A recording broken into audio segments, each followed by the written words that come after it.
What's up guys? Welcome back sa Team Ride TV. And guys, ang vlog ko ngayon ay andito ako sa Kawit, Cavite. Cavite lang daw guys ha. At kung yung nakita sa harap yan ang simbahan ng Kawit. At andito ako sa Barangay Wakas 1. Yan, tanong ko to. Nahilimot ko na yung lugar na to. Dati naman napunta ako dito. Anyway guys, ang vlog ko ngayon ay ang mga historical places dito sa Kawit, Cavite. Talikod ako nga. Ay, lalo hindi ko nakita. Ayun guys, silong muna ako. Galing na ako doon sa Freedom Park. Kaya lang, medyo naparaming ating dance. Nagkaroon tayo ng friends, mga unexpected friends sa dance. So ngayon, bago ako pumunta rito, nag-search ako ng mga iba-vlog pa natin. So napili ko tong kainan to. Yan, kasi kailangan mag-vlog din tayo ng food. Ayan, ang Hidden Tapsihan. Diba? Tagang hidden siya. Ito guys ay matatagpuan sa Wakas. Yan, Wakas 1 Barangay. Yan. Yan, Kawit, Cavite. Yan, Barangay Wakas 1. So wala pang 5 minutes away dun sa Aguinaldo Shrine. Ha? Kasi ito guys ay isa sa sinerch ko bago pumunta rito, yung mga pwedeng tourist spot dito, at isa siya na dinadayo dito sa Kawit, Cavite. Yung mga na-search tourist ito ilista ko man para hindi ako malilimutin ako. At napabilang nga itong Tapsihan na to, Hidden Tapsihan.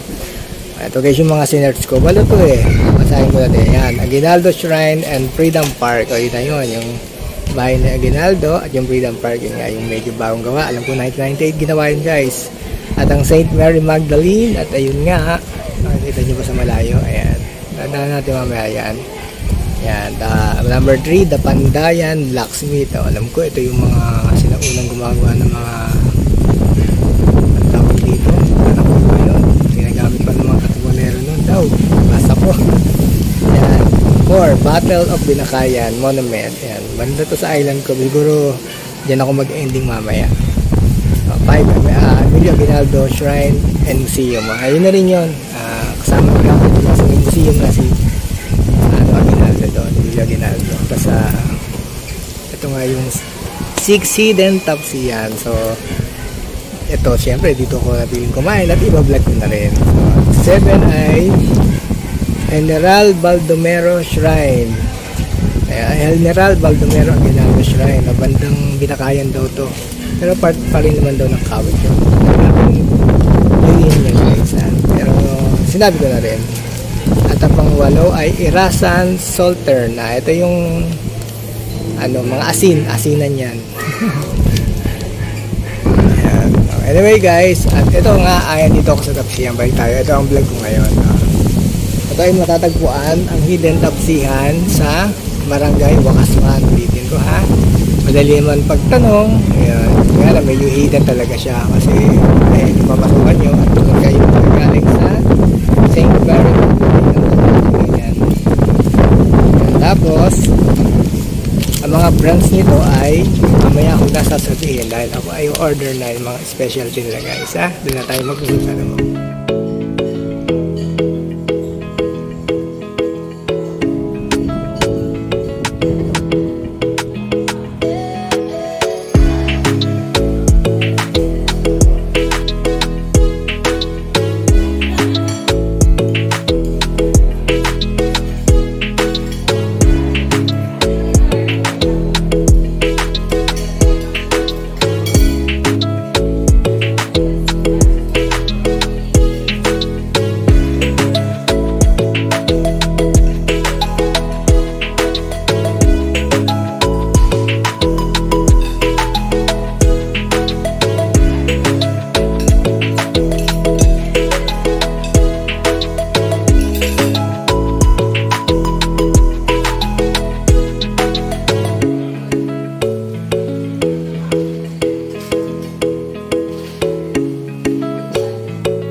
So ayun guys, dumating na yung in-order kong Sizzling. Ano tawag yan? Sizzling.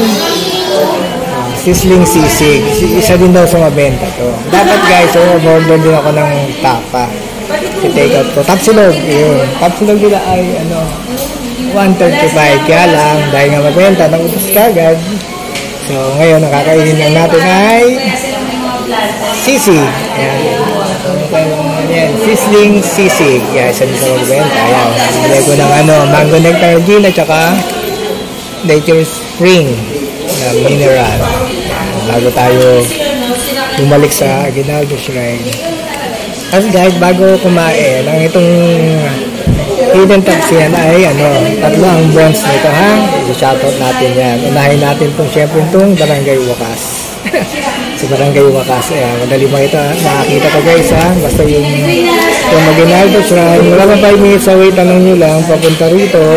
Sa galing kayong Aguinaldo Shrine, tanong nyo lang yung Barangay Wakas. Kita naman sa highway. Tapos pagpaligo na yung kaliwa, ito diretso. Makita nyo yung Barangay Wakas ba. Diretso lang kayo. Mga konting likulang, tanong nyo lang. Yan, hindi naman kayo mahirapan natin. Yan, ito yung pinakaunang branch ng Hidden Taps yan. Yan, nag-start siya guys ay 1990. Ay, liwanag. Nakita nyo ba sa logo nila? Yan, 1990. Tapos yung branch nila ay, unahin natin itong sa Bacoor. Yan, yung pangalawang branch sa Bacoor. Tapat daw ng Crisostomo Hospital, Barangay Habay, Bacoor, Cavite. So, malapit yan sa SM. Kung galing kayo dito sa Kawit or Ginakayan, bago mag-SM, kaliwa siya. Yan, tapat nga ng Crisostomo Hospital.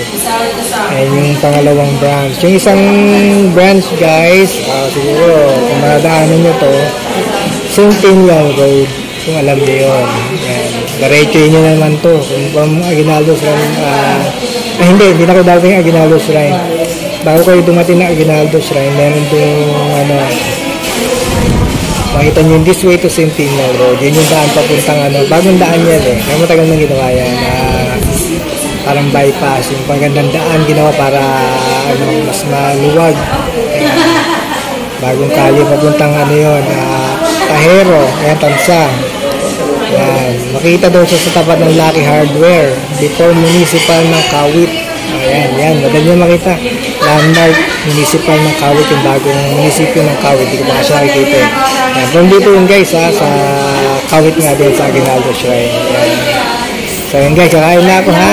Ako nga pala, ang may-ari ng Hidden Taps yan ay shoutout ko si Zenaida Gaida. Ayan, hindi ako tinanong yung mga bench niya dito kasi hindi ko alam nga, sinerch ko nga biglaan lang nag-vlog kaya in-interview yung may-ari. Si Lola, Zenaida Gaida, wala daw yung anak niya kung dito sana mapaganda yung vlog ko.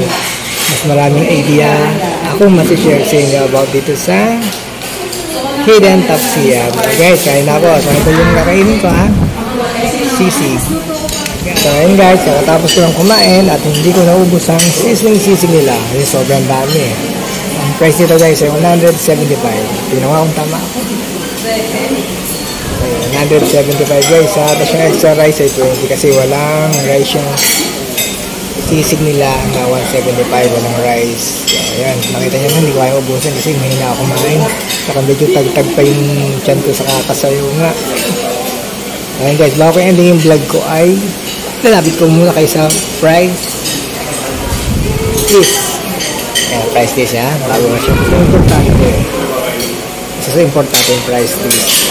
Nakita nyo ba? Naku, hindi ko na makakita. Kaya nga, pakitignan lang kailang mga price list at mga menu yung Hidden Taps yan. Ayan na, meron dito Tapsi, Tapsilog nga, long silog at silog, lumpia, kompleto, barbecue with egg, at pusino. Ayan, mga daing, syempre kung ayaw ng mga karne, may daing din. Kaya syempre yung mga breaded pork chop. Mahilig din tayo dyan minsan. Medyo teriyaki, almost kompleto naman. Meron yung kawali pa. Pork chop. At ito nga, yung mga short orders na in-order ko. Sizzling sisig. Ayan, hindi ko naubos. Gulay chop suey. Pancit bihon. Ayan, meron silang molo soup. Siyempre may mga lomi din dito. Ayan, mura lang guys. Ayan, ito ang Hidden Tapsiya, matagpuan sa Kawit, Cavite, Barangay Wakas 1. Ayan, sana guys sa aking food vlog ngayon. Isa lang ako mag-vlog ng food eh. Kaya sana nagustuhan nyo to. Para pag nadayo ko dito sa Aguinaldo Shrine, siyempre marami napunta rito. Ayan. Tapos dumaretso na kayo dito. Hidden Tapsiya. Ayan. Tsaka totoo lang guys, masarap naman yung kanyang sisig. Kahit hindi ko natikman yan, for sure ay masarap yan lahat. Ubusan tayo ng tapa eh. Mabenta nga kasi dito. Ayan guys, thank you for watching. Balik na tayo sa madami na ngayon mga kumakain dito guys. Ayan, sila na kumain na rin. Balik tayo sa Aguinaldo Shrine. Ayan, mahabang ganda naman to guys ha. Ayan, thanks for watching. So ayun guys, pahabol ko lang. Nakakatawa naman si Lola, ayaw ko pagbayarin. Pero hindi ako pumayag, no? Or di ba nag-vlog lang eh. Libre na sa pagkain. Yan, syempre shoutout natin si Lola Sinaida Graida. Graida? Lola Sinaida Graida. Yan ang name niya. Yan guys ang may-ari ng Hidden Tapsiya, ha? So, 3 branch yun. Nag-email na yung vlog ko. Gusto pa ako hindi din Lola, nakakatawa naman. So, ayun guys, balik na tayo sa sa Aguinaldo Shrine. Mababang vlog na ito, bigat ang chan ko. Pakain ko ng marami.